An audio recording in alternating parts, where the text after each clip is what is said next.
Hi, and welcome to Kale Houser Leadership Secrets podcast. Today, I want to talk about, are you a commander or a leader? Are you somebody who just wields authority, or are you an actual leader in your organization?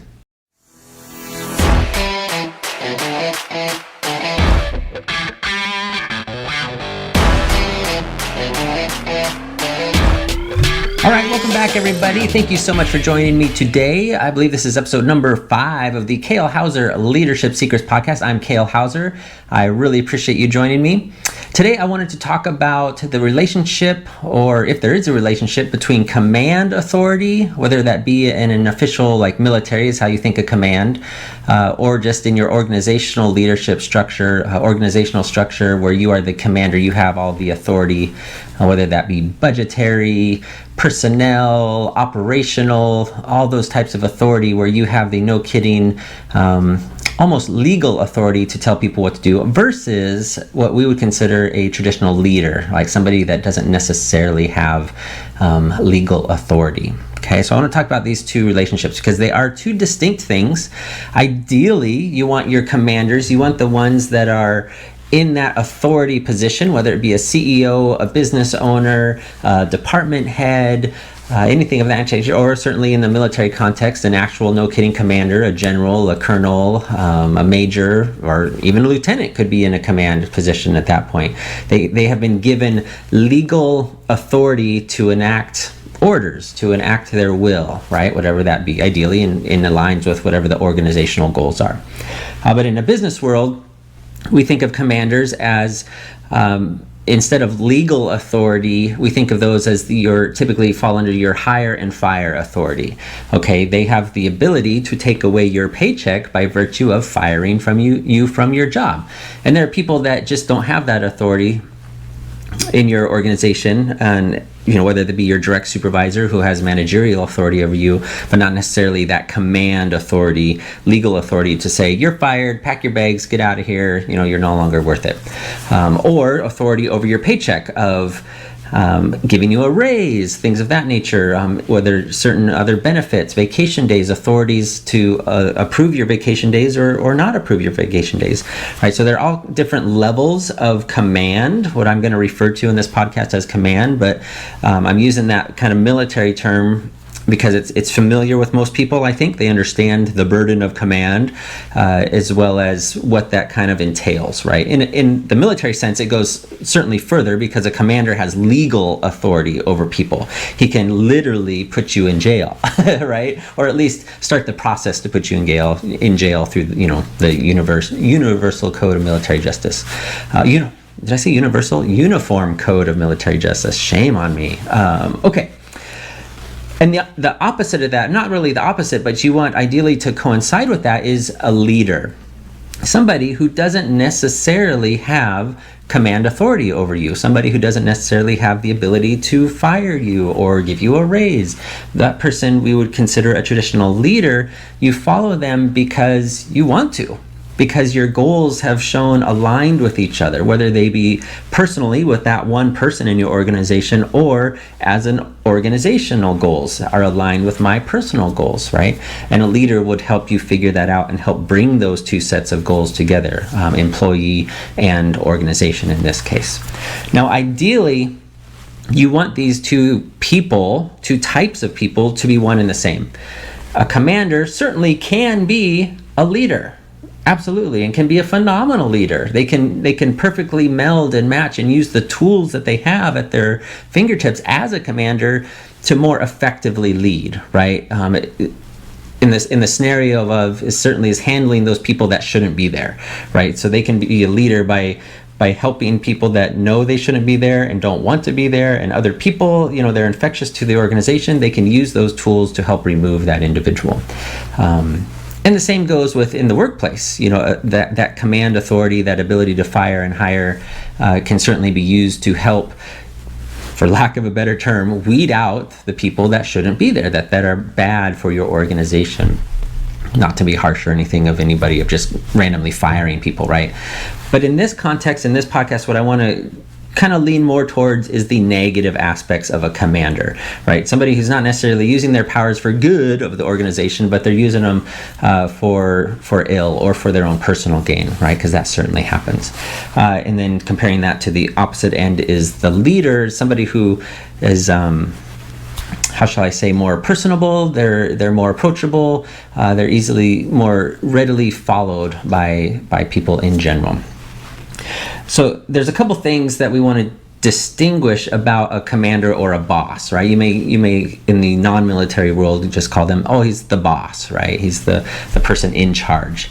And typically the characteristics of somebody of that nature that don't necessarily have the leadership skills, even though they are in a leadership position in order to guide the organization, left or right, forward or backwards in that terms, thinking of a ship, the person at the helm is the leader of that ship.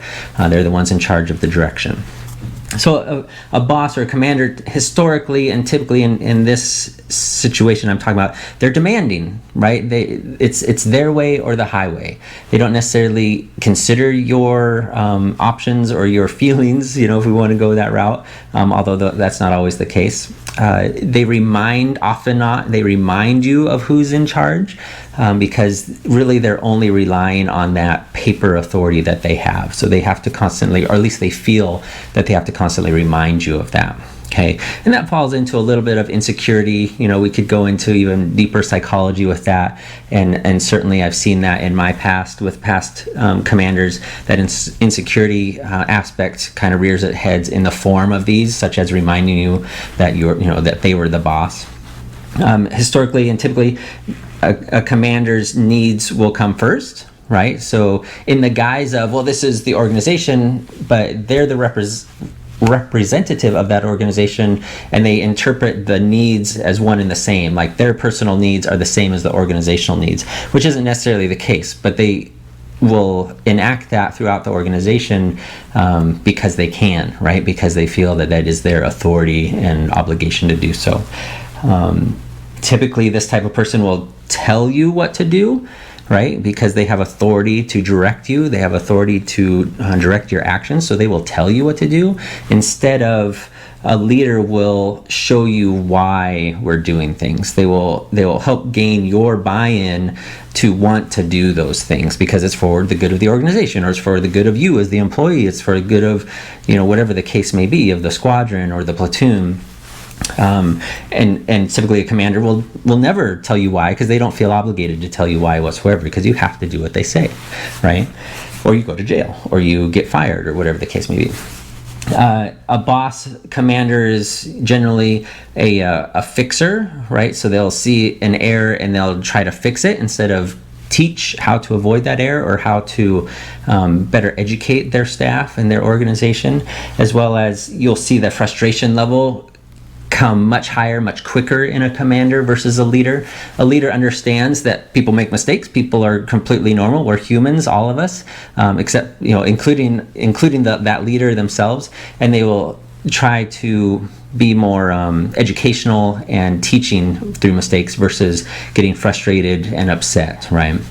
A commander historically will sit in their office and you have to go to them, right? If you have a problem that only they can handle, or is something in their area of expertise, they fully expect you to come to them as the commander. It goes against your common leadership role, where a leader is out there amongst the people figuring out what are the problems, whether it be at their personal level or somewhere within the organization. A leader is going to search out those problems because they care about their people, they care about the organization enough to realize that not everyone speaks up all the time, and not everyone understands the impacts of problems throughout the organization. So they go out and seek those out in order to help and best heal the organization however they can, versus waiting for people to come to them when it's kind of last minute dire emergency level.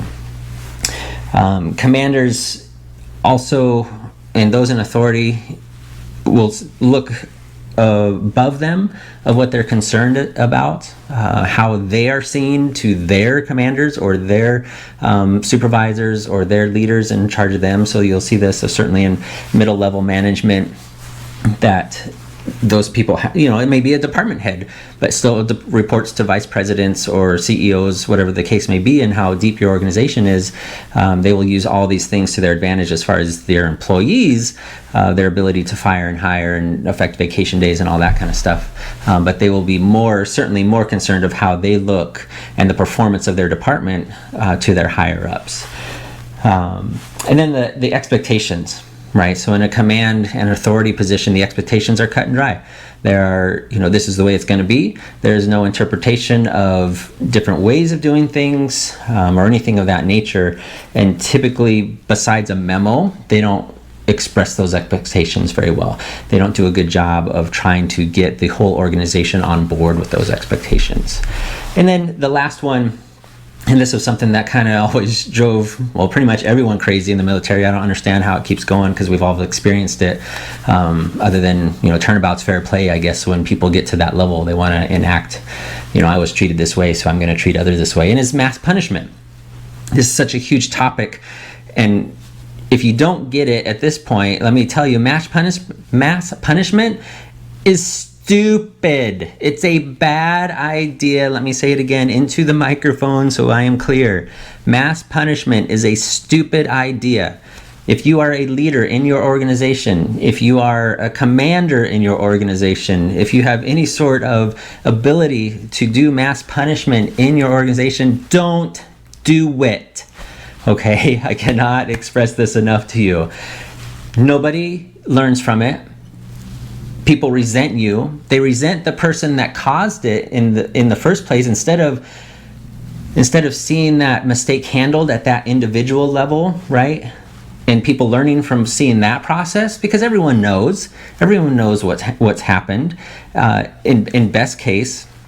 In worst case, nobody knows, and they don't know why they're being mass punished, right? Why are they showing up on a Saturday to work extra? Why are they, whatever the case may be for your mass punishment, why are they all working extra hours or taking on extra projects? It is just stupid. It does nothing but create resentment. It undermines your ability to institute corrections in your organization, as well as it is so uninspiring because even your top performers are going to be like, well, no matter what I do, even if I sell an extra, couple units this month or close some extra clients, I'm still going to get punished because, John Doe over there screwed up one more time. And here I am on a Saturday picking weeds, whatever the case may be. Again, going back to that military example of having to do things like that. So if you take nothing else away from this podcast, take mass punishment out of your wheelhouse for any sort of corrective action procedures. That's my in a nutshell. Command, authority versus leadership. Again, a leader, opposite of all those things. I don't think I need to go through each one and tell you what the opposite it is, but a leader connects, right? A leader looks to inspire their team and looks to get buy-in from their team versus demand from their team. So I hope you really analyze and think about what kind of leader you are. You can be both. You can be the boss, the commander, and the leader. Absolutely. And that's kind of the trick of this whole process. And this is what I want to change in the workplace by launching Kale Houser Leadership is how do you take, whether it be the business owner themselves or even a mid-level manager or a CEO, how do you turn that commander, that boss, into a leader, right? So people want to follow you and cause that connection and create that inspiration in your organization to increase productivity. That's ultimately the goal of any organization, right? Increase productivity and efficiency and ideally growth and revenue. So thank you again so much for joining me today. I really appreciate it. Again, shoot me a line at anytime, kale@kalehouserleadership.com. Make sure you visit kalehouserleadership.com. Get your free, amazing gift that's waiting for you. And I look forward to connecting to you next time, no matter where you're at in the world. Have a grand, fantastic day. Bye.